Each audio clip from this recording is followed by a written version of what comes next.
am so excited today because I'm going to be chatting with someone who I've been online friends with for quite some time, but we have not met in person yet. Julie Right. Harbour of Stylish Paradox on Instagram. Hi, Julie. Hey, Lorraine, I'm so happy to be here. Thanks for having me. I'm happy to Appreciate see it. you. So can Oh, you nice to see remind us, can you remind us, me, how, do you remember exactly when we connected online?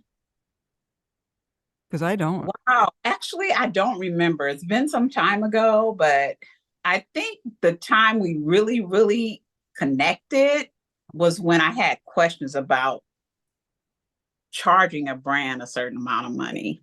And you Yeah, but really that seemed can't me. have been the first question you asked me. I don't remember the first question, but I really started to bug you after that.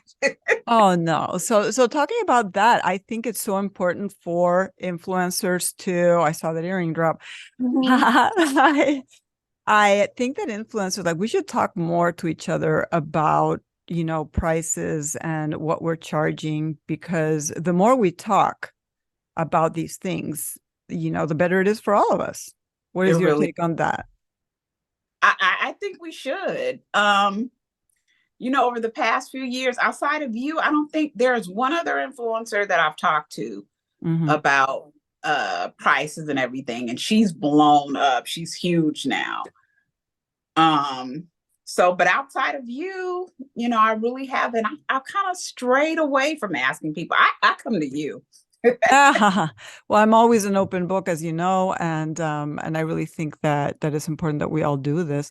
What year did you start having a presence on Instagram? Did you know right away that you wanted to make money with it or not? How old were you? What was the process of that? Okay, so I did not know. I've always been someone who loved fashion. I really don't like to use the word fashion for me. It's more of a style thing because while I do wear some trending fashion, I like to, style is when you just bring your own personal thing into it. So I started in 2016. Um, and again, I always liked fashion. And I had some girlfriends that were like, my daughter was in her last year of college. And my girlfriend, I mean, everybody knows from high school, people just knew that I liked to dress. So my girlfriend was like, why don't you just start styling people? Hmm. And well, I don't know. It's kind of vain. I'm not sure if I want to do it. And my daughter called me and told me she wasn't coming back home from college. She was Oh going to my. stay in the States. She's in Louisiana. Um, and so I just said, you know what? It's time for me to do me, because I've always been that mom that, I think about myself last. Hmm. It's about me. So that's when I started in 2016. So it's been a minute. And I've had ups and downs, Hmm. We all do. valleys, and mountaintops. Hmm. So yeah. So well, first of all, you're in LA. In case I didn't Yes. mention that, I'm in Florida, so we're on kind of opposite sides of the United States. And so when you started, and you said you were styling other people, or were you Mhm. styling? So how did that work? Were you doing it online? Were you doing it in person? Actually, when I started, I wasn't doing it online. It was in the beginning it wasn't, and then once I got my blog going, I put it on the blog. But a lot of it was word of mouth. Mm-hmm. That's So, great. friends were telling friends about it, and then I was styling people that way. And that's actually it's something that brings me joy. Like I get, chills when I love Oh. styling. I love doing that. I haven't done it in some time. I haven't done it since the pandemic. Mm-hmm. But it's something, And people that I paid you. People paid you for this. oh yeah. Oh, Oh okay. yeah. Oh yeah. I loved it. So do you see yourself going back to that now that Yeah. you're online? Yes, definitely as someone inquires about it. I've over the past year it's been kind of, different for me. Um Mm-hmm. and so I'm just still, based on some things that have happened to me, I'm still just kind of trying to And figure things we're gonna talk back about that out. if you don't mind. Before Yeah. talking about what happened to you, Okay. I was going to ask you, so you started styling people, you super enjoyed it. You do I have a full-time super job on top I of all have of a this. full-time job. Yes, I do. And when I started, I was really, I was that girl, I worked that 9 to 5. It wasn't 9 to 5, but Yeah. I'd come home, I'd stay up late. I Mm-hmm. put my first blog together by myself on WordPress. I didn't have any help, none of that. And there was just a passion, and that's how I got started.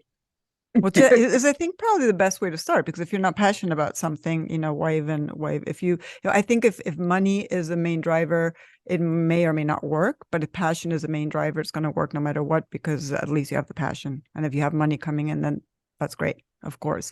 Yes. So you started posting things online, and then what happened? And when did you get your first paid activation or your first paid sponsorship? Okay, so I started posting online. I had an Instagram, regular Instagram. And so once I decided I was going to be quote unquote stylish paradox, styling was a thing. But Mm-hmm. then all of a sudden I delved into the whole influencing thing. And, people were sending me mass emails about the first thing I did. Someone sent me an email and they said, we want to work with you, but will you pay for it? Will you And me, pay for it? yes. Wait, you And had guess to what pay. I did? I paid for it. What? I that my very first one I paid for, and I'm like, and so as Wait, time wait, but they progressed, did they send you something they or sent me something. I paid for shipping. oh, I thought you paid for it, like paid them a fee. And I'm like, Yeah, oh my I paid goodness. for I paid Okay, for okay. shipping, and I posted it, and that's how I got it started. And then as the email started to come in, and I started to do my own research on it. Mm-hmm. My, no, no, no, no. And so then I started to get emails from people saying they wanted to gift me.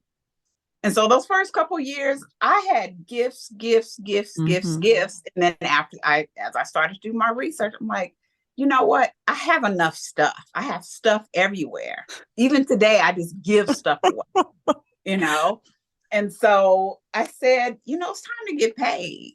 And so Mm-hmm. I think I probably got my first paid campaign in, let's say maybe 2017.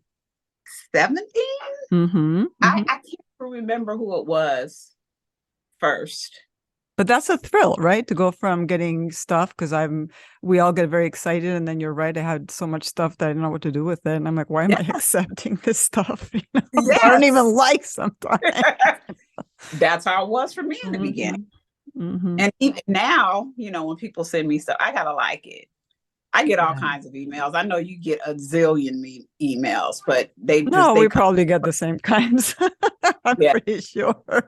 yeah, it's So, a so lot. you realize you can get paid for this, and by that time you're in your 50s, correct? Am I correct in saying Okay, I didn't answer that question. So I that? started at age 50, 51. Uh-huh. 51. I was that same year. I started in 2016, Mm-hmm. and I was about to be at the end of 2016. I turned 52 because my Mm-hmm. birthday is in October. And so, yeah, I've been doing this 2023. So it's been a minute. So no, I think that's great, because I realized, like, I started my blog at 50, and Viva 50, which is my blog, and all the associated social media when I turned 50, and I'm about to turn 60. So that's 10 years. And when I listen to younger people saying, oh my goodness, I'm now no longer 20 and I'm not going to get any gigs and this is awful, right? Yeah, That's my that reaction too. yeah, And I'm like, it's no, it's hilarious. because It's hilarious, everybody's but getting older. Everybody is getting older. yes, Not just you yes, and me, like everyone, the young people, the medium people, the older people, we're all getting older. So I feel yeah. that we will always, every single person will continue to have an audience. And you know what? And what I can say, I'm sure you've seen it too. 50 plus, wow. Mm-hmm. Where we were when I started in terms of Mm-hmm. a presence on social media to where we are now, man. And you mean by that number of women online The or the number of money we're women, making or what? yeah, well, I don't know about the money thing. I can't get on that. But the presence, Yeah. how our generation, the 50s, some of us are Generation X boomers, we're not our parents' 50s. Like, Not at all. no way. Like, look, you Thank you. you inspired me I look at this woman, I'm like, you just, wow, you know? And there's a lot of other women on social media that I've met. We're giving people in their 30s and their 40s, even in their 20s, a run for their money. I agree. I think also that we're not competing with them because we realize that I mean, we're just not, because everybody's in different lanes. And Mm-hmm. I was mentioning the other day how I got interviewed and somebody was saying, aren't you upset that you aren't being cast for these other things? And I'm like, no, because I'm not a young woman. Like, why would I I be heard angry that. about that? I was so upset Yeah. that they would want me to be upset. Mm-hmm. Mm-hmm. And yeah, so I don't feel that I'm competing with anyone. And so there's another, you said that you went through something. Of course, we've all gone through, you as well, probably a bunch of good and awful stuff. You already said it, Right. the peaks and the Right. valleys. But Mm-hmm. last year, you went through something especially tough that Yeah. a lot of people would have allowed that to completely maybe back off of social media.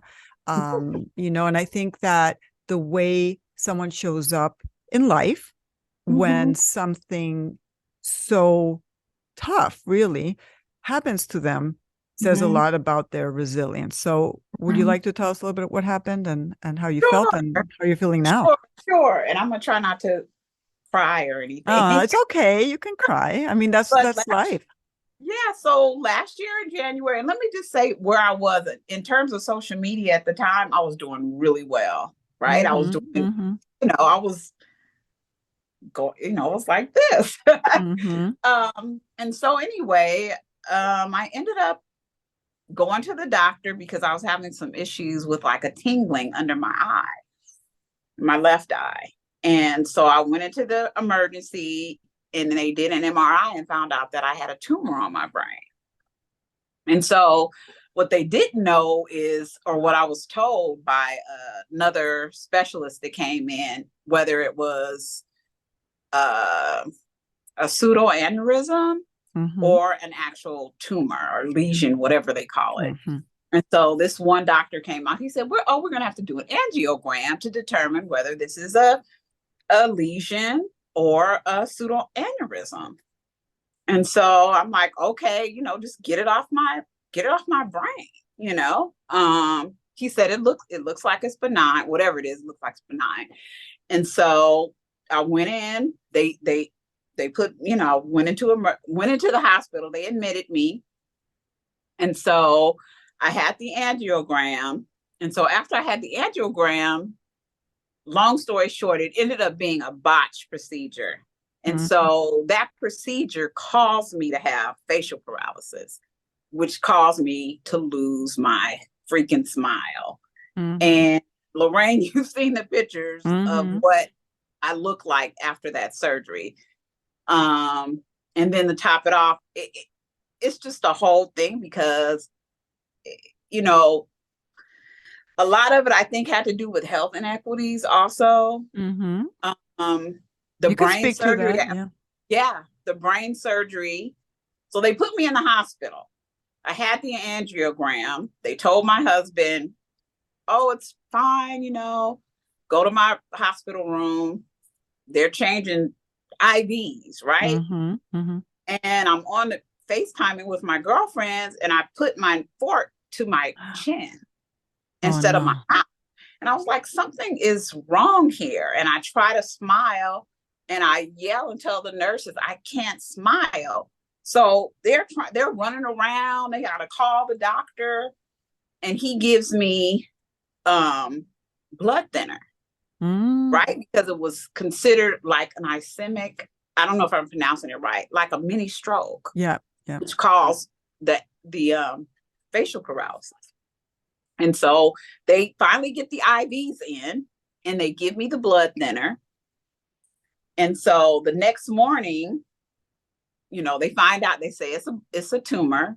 Mm-hmm. And so the doctor ends up, another doctor from let me backtrack. I ended up working, I live out in the boonies now. I don't live Mm-hmm. in Oh my. LA proper.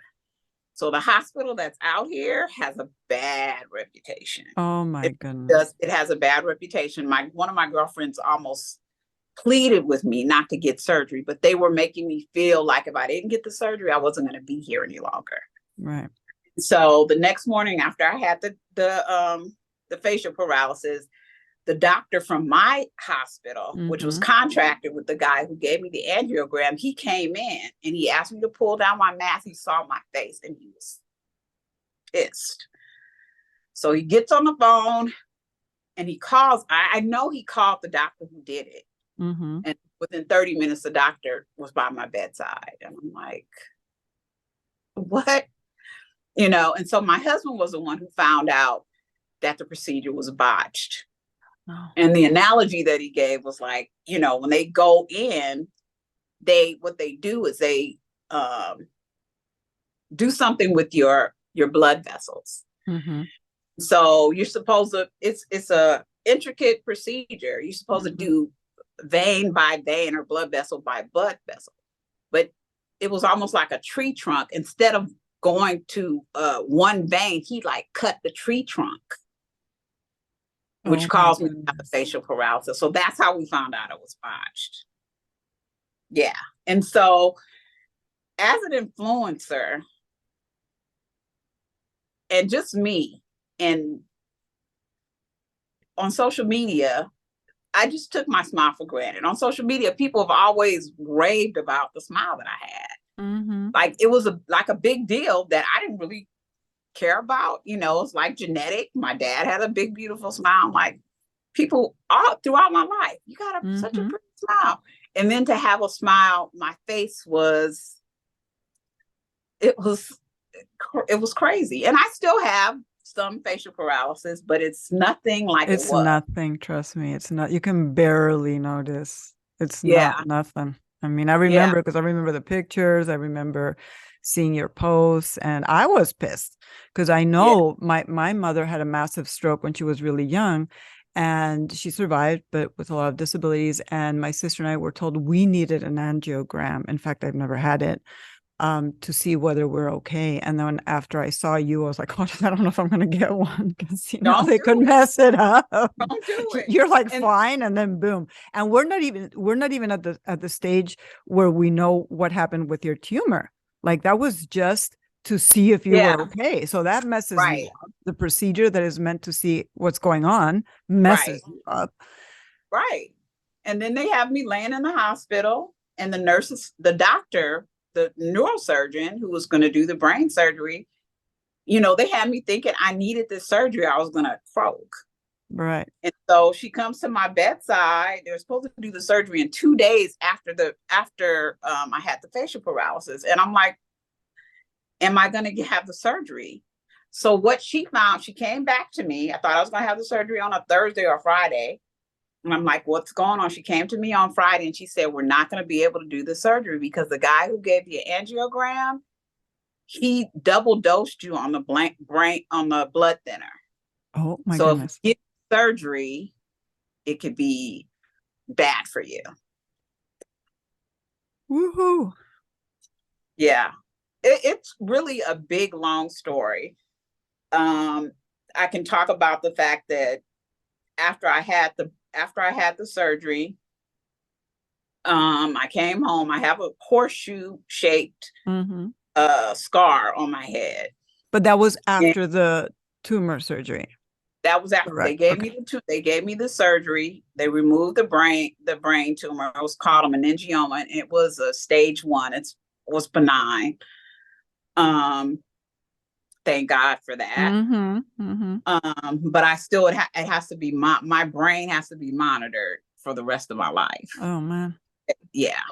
And so on top of that, part of my brain, my face, part of my head is dented in. Like a lot of Mm-hmm. people can't see it, but No, I because know. but you know that, yeah. Yeah. after I left the doctor's appointment to have the stitches removed for this the stitching, I never had a follow-up appointment. I had to call them for a follow-up appointment Did you get for it in there? brain surgery. It's almost like a joke, but it isn't funny.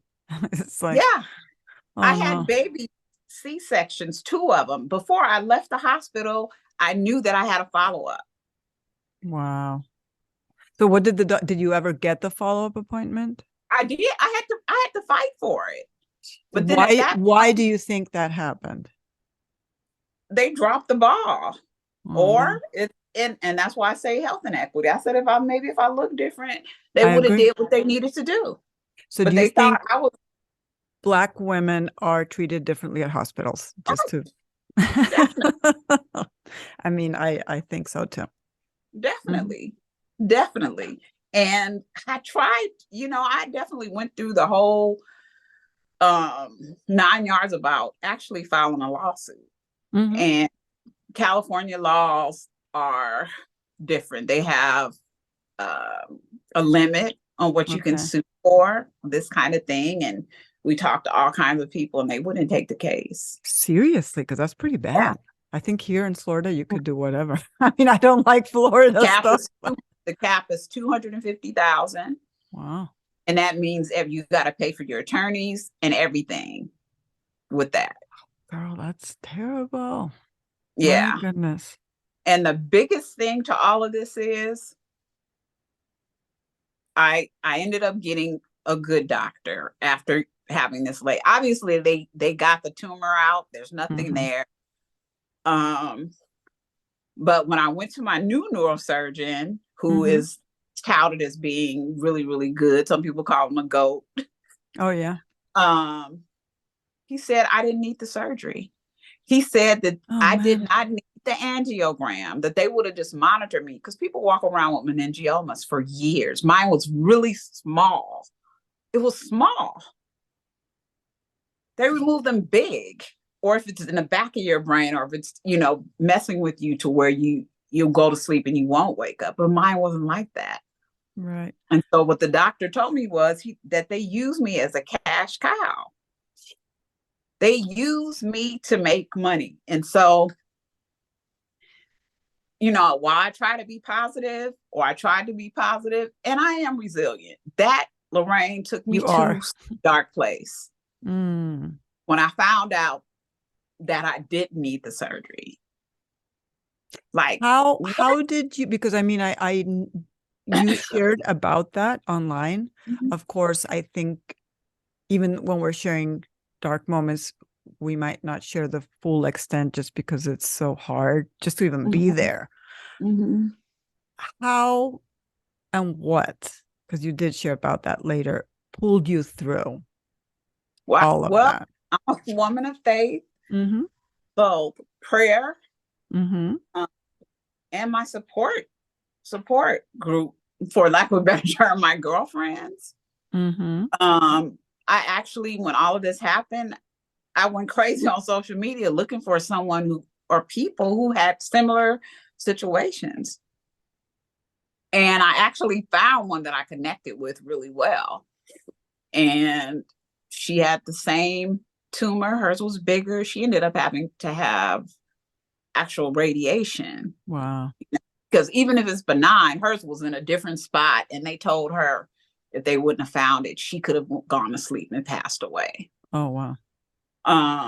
And so I connected with her. I just had a boatload of people around me. I'm in therapy, you know, and I just tried to.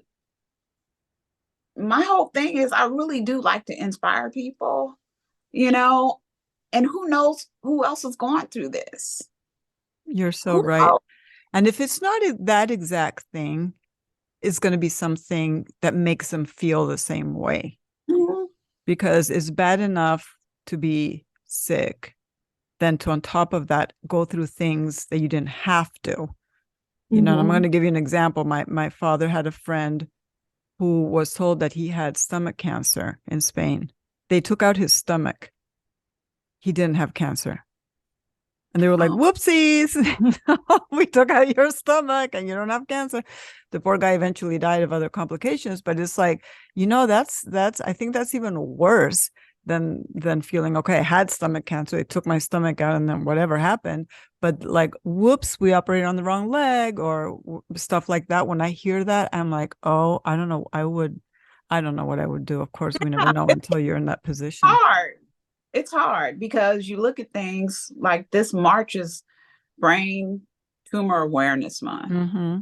And so, I'm scrolling through, I'm looking, and there's lots of people who have the same surgery that I had to remove a brain tumor, and they're normal. Mm-hmm. They don't Mm-hmm. have to deal with what I have to deal with, but there's a reason why I have this, Mm-hmm. and come to terms with the fact that, I'm just pulling through, and pushing Right. through. I'm going to keep going, irregardless. It's annoying because I'm not the same. Mm-hmm. Even because of the brain tumor, and someone cracked my brain open. Like Right, right. this is That's not a serious nothing. it's a serious surgery. And the thing about it is, I think people who are close to me, sometimes they don't really get that you are different Right. because it affects you in a lot of ways. Like, after I had surgery, I had issues with balance and, Mm. I couldn't cry out of my left eye. Ooh. I have to use eye drops in my left eye all the time. I have to tape it shut at night, you know, Mm-hmm. just different things that I did not have to do prior to. But what it does, all of this has made me become grateful, number one, to be alive. Yeah. And, you know, just I'm happy to be here. And you look happy to be here, which is incredible. I know people who have gone through nothing like that and they complain a lot. And I have to admit that I don't have a lot of patience for people who complain about what look like minor things, and Mhm. some small thing that happened, like, oh my goodness, I don't know, I'm remodeling my bathroom and so I can't work for a month and I'm so overwhelmed. I'm like, oh my goodness, there's people going through real stuff. And so sometimes I find myself not having that patience with people like that because then I see women like you, who have gone, like literally walked on coals and just came out somehow on the other side, and you're still trying to inspire women. So what does Mhm. your comeback to and I'm not saying comeback like you fizzled away, just like you told me that you had scaled back on work because of everything that was going on, work Mhm. online, I mean, and also your regular job. But Mhm. then as you felt better, you started feeling, let me get back on social media, let me get back on trying to get gigs, Mhm. sponsors and stuff like that. So how does that feel to you now? You know, it's all interesting because there have been times, and before this even happened, I would always have times where I just lose my creativity. Um, and so from the day the facial paralysis happened, I was in the hospital Mm-hmm. filming, filming Right. or, I would do that. that's doing me. So I didn't stop. I just wanted, but as I came home and I was recovering, I just and going back to work Mm-hmm. and doing this and social media has changed. And in terms of brands, let me tell you, after when this first happened, I had campaigns. I had Mm-hmm. somebody working for me. This was the first time I had hired somebody to work for me. By summertime, that was done. Mm-hmm. Um, and so, I'm trying to navigate. The difference with me now is if I don't feel like doing social media, I'm not going to do it. And there are things about social media, the things that I see, and I have to work on myself as it relates to this because, they say competition is a thief of joy, and it really is. And so sometimes I have to say to myself, Julie, just stop scrolling. And when you post who you are. Mm-hmm. And I do that most of the time, but there have been times in the past where I'm like, I need to do that because so and so is doing that, and so and so is, this way or that way. Honestly, I see the trends and things that are going on. I don't want to get in front of the camera and put on 5 different outfits, you know, for real. I just don't feel like it. Now, if I feel like it 6 months from now, I'll do it. So I'm just, now I'm at the point to where I'm just kind of taking it easy. Am I still working with brands? Yes, not a lot. Mm-hmm. Um, what's been interesting is when I started, this journey in January, I had a big brand campaign while I was in the hospital. Some had to Mm-hmm. pull off because I was in the hospital. Too big, Right, too right. bright. Um, and so I was supposed to go back and work with those people. They never hit me back up. Mm. Um, but I continued to work. There was one brand in particular. They worked with me when my face was sideways. Mm-hmm. And That's so nice. I love them. Like I just don't have words for it. I mean, that's Like, real life, though, you know? It's yeah, like that is real life. That's yeah, what more real can you get? It's not like, oh, we only post when we're okay and not when we're yeah, sick or when, the yeah, ish hits the fan and exactly. all that. We do it regardless, right? It doesn't matter. Exactly. But And I the wanted thing to, for me to was yeah, yeah, yeah, yeah, yeah. it's There my may, face. yeah, I know. I trust me. I do get it. I mean, I cannot fathom it as far as it hasn't happened to me, but I could have the compassion to understand how that would affect one's self-esteem to begin with, Mhm. because it's also Oh visual, yeah. Oh yeah. and all of this. But so I wanted to address something that I've seen you talk about, Mhm. which is that I and it's interesting to me because people say all kinds of silly things online that, if I don't agree with something or it doesn't align with me, I kind of just keep on going and that's it. Like, what does it matter to me what another person is doing, as long as it's Mhm. not harming everyone or something. Well, Mhm. I think you and I are aligned with that. But so you were saying that some people were telling you not to talk about religion on your Instagram. And I am not a particularly religious person, but I do completely and 200% respect other people's faiths and religions. And because I Mhm. feel there is a commonality in, maybe we don't believe the same thing, but we believe the same feeling. And for Mhm. me, like, religion is based on being a better person. That's my religion. Mhm. Mhm. But if you post about your faith, far from being offended, I am inspired. Mhm. So to me, it was interesting to see that some people were apparently telling you, oh, you shouldn't be posting about this. And what was your reaction? Because I remember some of your reactions. Um, I don't care. Goodbye. Because you But you know were, what? you were, you go on, go on. I'm gonna be me. And Mm-hmm. that's the beauty of social media. A group of people, you follow who you want to follow. You know what I'm saying? Well, of And course, that's so what if I even do. But right. And so even if someone wants to fall away, for lack of a better term, and mm-hmm, not follow me because I talk about Jesus, bye. mm-hmm. That's Well, the reason why I'm asking you is because at one point, you were considering um, mixing faith and style. I remember that, narrative, and then you were talking with other women, and I just find it interesting how it seems like one has to have a thick skin online. Number one, I hello. think, right?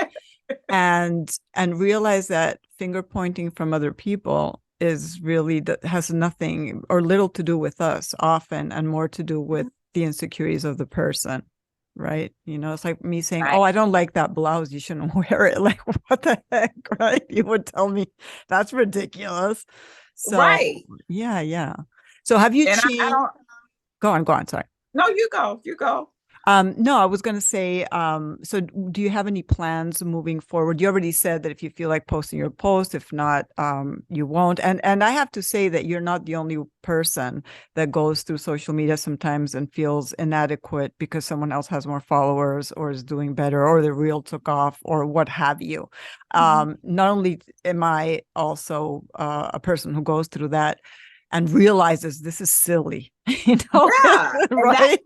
yes, that's exactly. I'm like, what are, girl, how long have you been on social media? Since 2016. The people who love you, and I know you know this, the people who Yeah. love you, they love you just like Yeah. you love them. Yeah. And they're Yeah. there. They Yeah. support.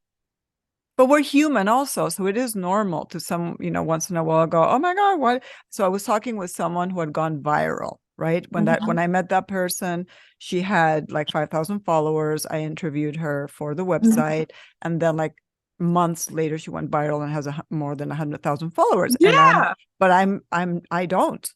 And I've been online I know a lot longer. of I know a lot of women like that now. That when I last year, this time, Mm-hmm. Mm-hmm. they now there are 100, a lot of them. Well, A I hundred. am not. I am not either. And some days I'm like, wait a minute, why? Why? And then I'm like, why do I care? Like, what is not wrong with me, Exactly. but where is this coming from? Because it's Mhm. not in terms of when I find out what they're charging, sometimes they charge less money than I do, for real. And so I'm like, so it's not a matter of money, it's a matter of what? Ego? Why do I want to say, oh, 100,000? So how is that going to change my day to day? Mhm. Probably not at And all. that's why I love talking to you. I really do, because you need somebody who can kind of like balance you out. You Yeah. know, like when I the last time I contacted you about the thing with Oh, that yes. brand, Yes. I and you were remember like that. you're like Julia's ego, you know, But for me and too. For me too. but that just put me in check. It's like, okay, Julie, slow down. And then the next day, I open my email and I see somebody that I follow that's working with that brand. I'm like, I'm like, Yes.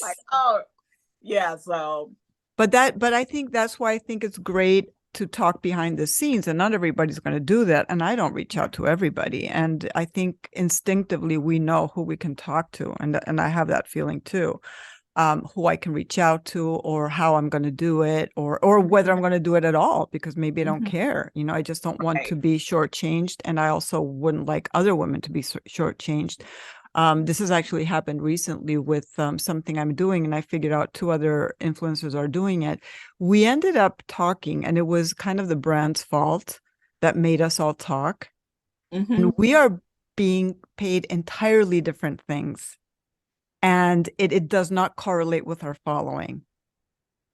Obviously, I'm not going to mention the brand or who these people are, but Mhm. it's Mhm. like it to me, that was so enlightening.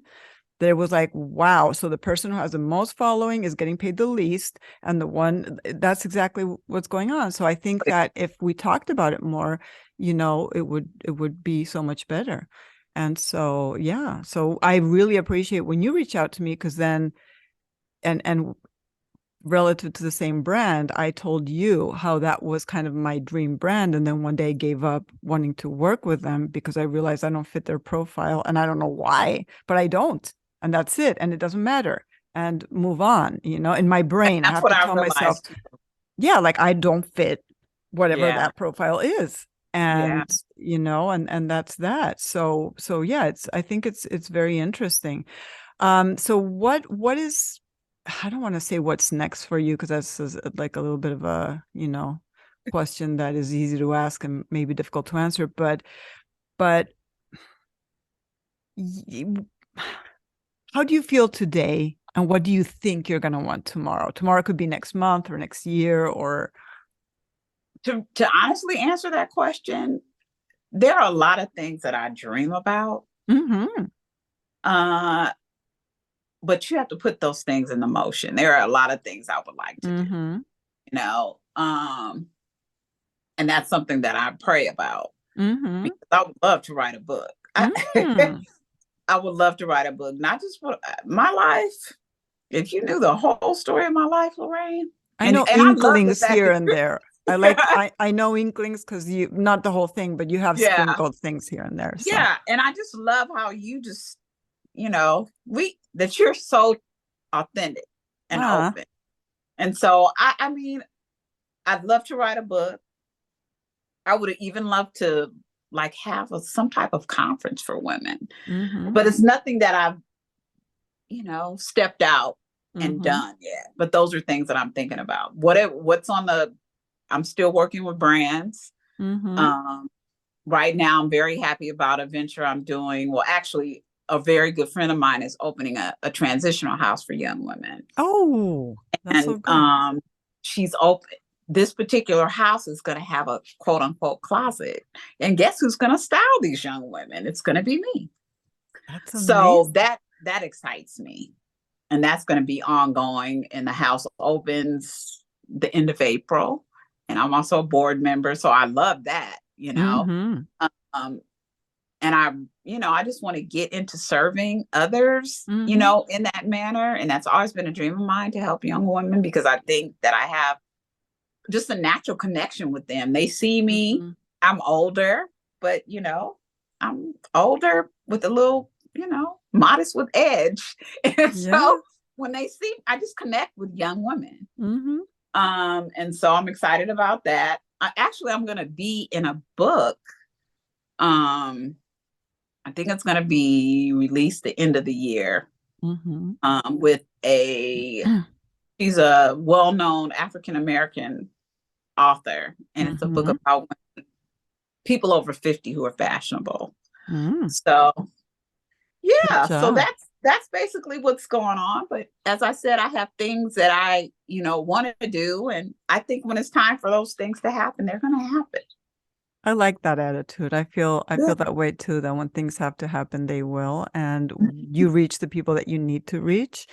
And I don't know if things happen for a reason, but I know that there are things that happen to you that you can use to serve others, as you were saying. And interestingly, my word for this year is serve. Because I Heard, was yeah. like, what do I want? More of this, more of that. And then no, I want to be able to be a channel to whatever comes out of my mouth or whatever I say or whatever I do, be of help to someone. And if I Mhm. have that attitude, then I lose that ego, which of course I still have, but it's like I'm not so concerned about saying the right thing.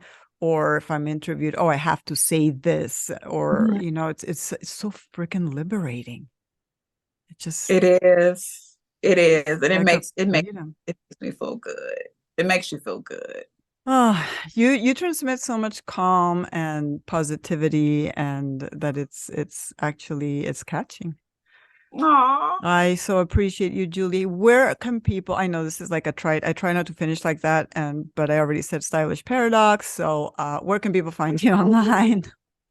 Well, on IG, I'm Stylish Paradox. TikTok, also the same. I just got back on Facebook, Mm, Stylish Paradox also, and I have a blog which is www.stylishparadox.com. And so, I'm trying to ramp back up in my blog. Actually, when I write, it gets my creativity going. mm-hmm, Here lately, I've been watching a show on Netflix called Next Fashion. mm, And there's just something about seeing people on runway with good fashion, with nice, fashion. It mm-hmm. just, it really excites me. So I've been doing a lot of watching of that and it makes me want to write. So, I can't wait to see what you write, to read what you write, rather. Goodness. Well, thank you, yeah. Julie. You are always inspirational to me and a joy despite life's hurdles and everything. And I can't thank you enough for taking the time to chat with me and all the other people that are going to watch you.